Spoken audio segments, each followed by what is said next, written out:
Assalamualaikum warahmatullahi wabarakatuh. Perkenalkan, kami dari Grup E, Fisika Material, izinkan kami untuk memaparkan terkait solar cell.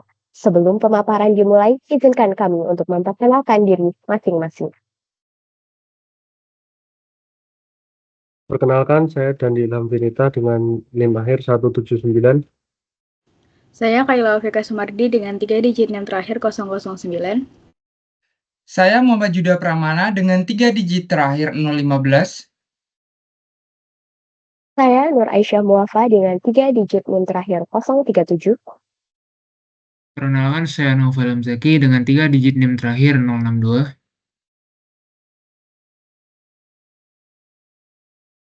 Baik, masuk pada pemaparan pertama, yakni pendahuluan terkait solar cell. Pendahuluan. Energi matahari menjadi salah satu solusi yang paling menjanjikan karena sifatnya yang terbarukan, ramah lingkungan, dan melimpah. Dengan menggunakan teknologi solar cell, energi matahari dapat diubah langsung menjadi energi listrik melalui proses fotovoltaik. Dalam beberapa dekade terakhir, inovasi di bidang solar cell terus berkembang, mulai dari efisiensi bahan hingga biaya produksi yang semakin terjangkau. Solar cell kini diaplikasikan dalam berbagai sektor seperti pembangkit listrik rumah tangga, gedung perkantoran, dan kendaraan listrik, hingga perangkat elektronik. Apa itu solar cell? Solar cell atau sel surya adalah perangkat elektronik yang mengubah energi cahaya matahari langsung menjadi energi listrik melalui efek fotovoltaik. Teknologi ini menjadi salah satu solusi utama dalam memanfaatkan sumber energi terbarukan yang melimpah, yaitu sinar matahari. Sel surya banyak digunakan dalam berbagai aplikasi, mulai dari kalkulator kecil hingga pembangkit listrik skala besar. Oke, untuk selanjutnya yaitu ada prinsip kerja dari solar cell. Solar cell atau sel surya bekerja berdasarkan efek fotovoltaik. Efek fotovoltaik adalah proses di mana cahaya matahari, foton, mengenai permukaan sel surya dan menghasilkan arus listrik. Berikut adalah langkah-langkah kerja dari sel surya. Yang pertama, yaitu penyerapan cahaya. Cahaya matahari yang terdiri dari foton mengenai permukaan sel surya dan diserap oleh bahan semikonduktor seperti silikon. Yang kedua, pembangkitan elektron. Energi dari foton yang diserap akan mengunggah elektron dalam bahan semikonduktor, menyebabkan elektron tersebut berpindah ke tempat energi yang lebih tinggi dan meningkatkan lubang di tempat asalnya. Yang ketiga yaitu pemindahan elektron.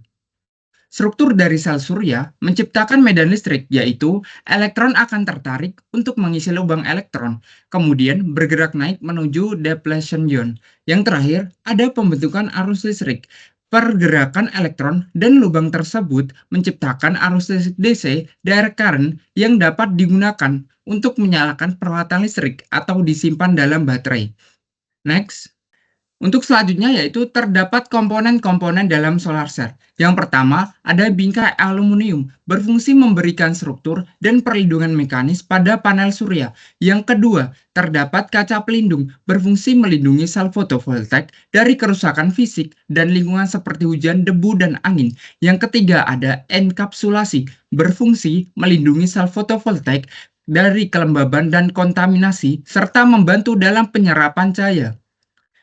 Yang keempat ada sel fotovoltaik, berfungsi komponen utama yang mengubah cahaya matahari menjadi listrik melalui efek fotovoltaik.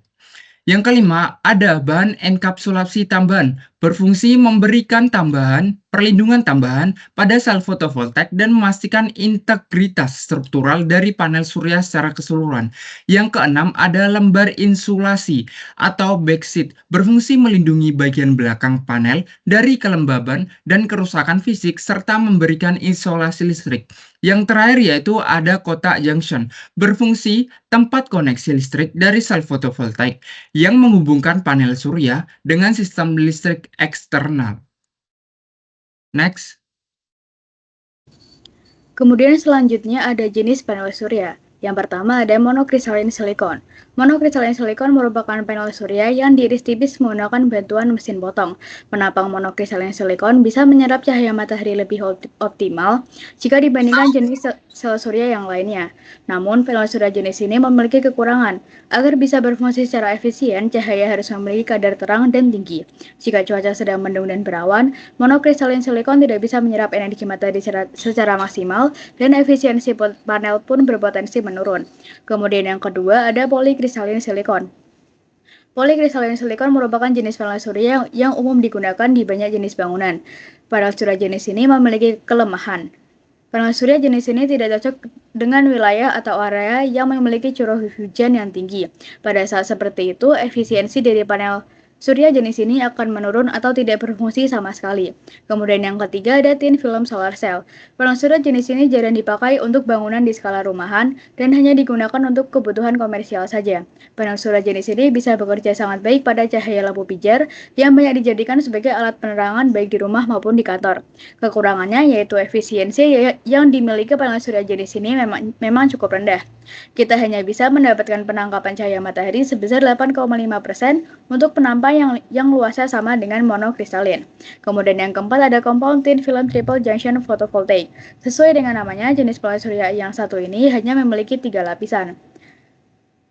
Jenis panel surya yang satu ini hanya bisa digunakan di luar angkasa. Kemampuan dan efisiensi panel surya jenis ini sangat tinggi. Pasalnya, panel surya ini mampu menghasilkan daya listrik sebesar 45% lebih besar dibandingkan dengan jenis panel surya yang lainnya. Sayangnya, panel surya jenis ini lebih berat dan rapuh dibandingkan yang lainnya. Oke, lanjut ke sifat solar cell. Yang pertama ada band gap energi yang sesuai. Band gap energi adalah rentang energi yang diperlukan untuk memindahkan elektron dari valensi ke konduksi. Untuk sel surya, band gap yang ideal berkisar antara 1,1 hingga 1,7 elektron valensi. Band gap yang sesuai memungkinkan sel surya untuk menyerap sebagian besar spektrum cahaya matahari sehingga meningkatkan efisiensi konversi energi. Lanjut ke yang kedua yaitu koefisien serap cahaya tinggi. Koefisien serap cahaya yang tinggi berarti material sel surya dapat menyerap lebih banyak cahaya dalam jarak yang lebih pendek. Ini penting untuk mengurangi ketebalan material yang diperlukan sehingga mengurangi biaya dan berat sel surya. Lanjut ke yang ketiga yaitu mobilitas elektron dan hole tinggi. Mobilitas elektron dan hole yang tinggi memungkinkan pengangkutan muatan listrik yang efisien dalam sel surya. Semakin tinggi mobilitas, semakin cepat elektron dan hole dapat bergerak menuju elektroda, yang meningkatkan arus listrik yang dihasilkan. Lanjut ke yang keempat, low recombination rate. Tingkat rekombinasi yang rendah adalah penting untuk menjaga muatan yang dihasilkan tetap terpisah dan tidak kembali ke keadaan dasar. Lanjut ke yang kelima, sifat konduktif yang sesuai. Sifat konduktif yang baik diperlukan untuk memastikan bahwa arus listrik dapat mengalir dengan efisien dari sel surya ke beban eksternal. Lanjut ke yang terakhir yaitu toleransi terhadap defek material. Toleransi terhadap defek material penting untuk memastikan bahwa sel surya tetap berfungsi dengan baik meskipun terdapat cacat dalam struktur kristalnya. Baik, masuk pada pembahasan perhitungan pada solar cell. Pada layar terlihat gambar sederhana terkait panel surya yang terdiri dari semikonduktor N-type dan juga P-type. Di antara dua semikonduktor tersebut terdapat PN junction atau area depleksi. Area ini dapat diibaratkan sebagai gerbang, yang mana ketika gerbang ini terbuka, maka arus mengalir dengan normal. Panel surya aktif pada saat energi foton lebih besar daripada energi band gap. Hal ini menyebabkan terciptanya elektron bebas karena adanya eksitasi elektron pada material semikonduktor. Untuk menghitung seberapa besar energi foton dapat dilihat rumus pada layar. Terkait analisis arus dan tegangan pada panel surya. Pada layar terlihat rangkaian sederhana pada panel surya, mana terdapat kutub positif dan kutub negatif. Hal ini menyebabkan adanya perbedaan tegangan sehingga arus bisa mengalir. Perhitungan total arus yang dihasilkan dari suatu panel surya dapat dihitung dengan rumus yang tertera di layar. Rumus ini didapat sesuai dengan hukum persamaan Kirchhoff. Arus masuk sama dengan arus keluar. Dan perhitungan terakhir yaitu perhitungan efisiensi pada solar cell. Perhitungan ini dapat dihitung dengan rumus efisiensi solar sama dengan daya keluar dibagi daya masuk dikali 100% dengan rumus daya yakni arus dikali tegangan. Masuk pada bagian terakhir yakni kesimpulan. Solar cell merupakan teknologi inovatif yang memanfaatkan energi matahari sebagai sumber energi terbarukan untuk menghasilkan listrik. Dengan prinsip kerja berbasis efek fotovoltaik, solar cell menawarkan berbagai keuntungan seperti ramah lingkungan, pemeliharaan yang rendah, serta fleksibilitas dalam penempatannya. Meskipun masih menghadapi tantangan seperti efisiensi yang terbatas dan biaya awal yang relatif tinggi, perkembangan teknologi terus mendorong solusi yang lebih efisien dan terjangkau. Solar cell menjadi bagian penting dalam transisi menuju penggunaan energi bersih dan berkelanjutan, sehingga memainkan peran signifikan yang dalam mengurangi dampak perubahan iklim dan mendukung pengurangan ketergantungan pada energi fosil. Saya kira cukup sekian pemaparan dari kelompok kami. Apabila terdapat salah kata dan kesalahan, kami mohon maaf. Terima kasih atas perhatiannya. Wassalamualaikum warahmatullahi wabarakatuh.